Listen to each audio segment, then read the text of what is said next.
I'd like to welcome everyone to the state of our businesses. The business construct approach we'll take today is we first will address how a board of directors should function as far as their way of thinking, officers and executives, and then stockholders.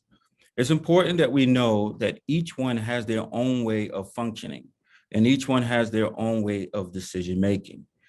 So on today, when we address these topics, make sure that if you are seeking to one day in your life be on the board of directors, pay attention to the board of directors section.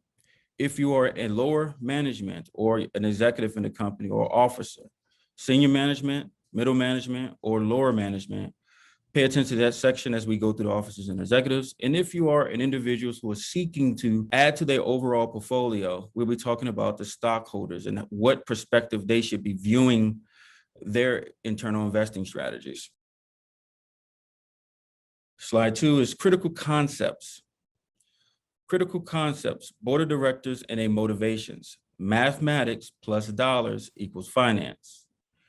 Now, on the flip side of this, whenever you're running a company or being in management offices or executives, lower management or stockholder, you do not want the next concept, which is finance minus dollars is mathematics. That is for someone who's in school, not for someone who's actually out of school. So it's important to know that when you see these equations, which one you can use. The framework you should use if you're on the board of directors should always be mathematics plus real dollars equals finance. Never finance minus real dollars equals mathematics. You're not interested in mathematics. You're interested in finance. The fundamental challenges of finance, board of directors must address, and the importance of time and then risk factors. Slide 3, fundamental challenges of finance.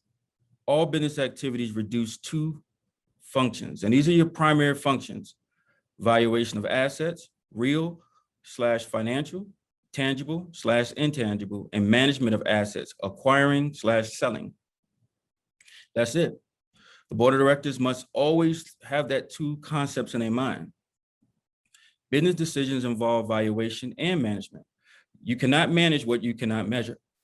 So if you're not evaluating, now keep in mind, even from a board of director standpoint, evaluation of assets, real and financial, hiring a CEO, a VP, a CFO, a vice president of a different division, or acquiring another company and allowing the person who previously ran it, that's also part of evaluation.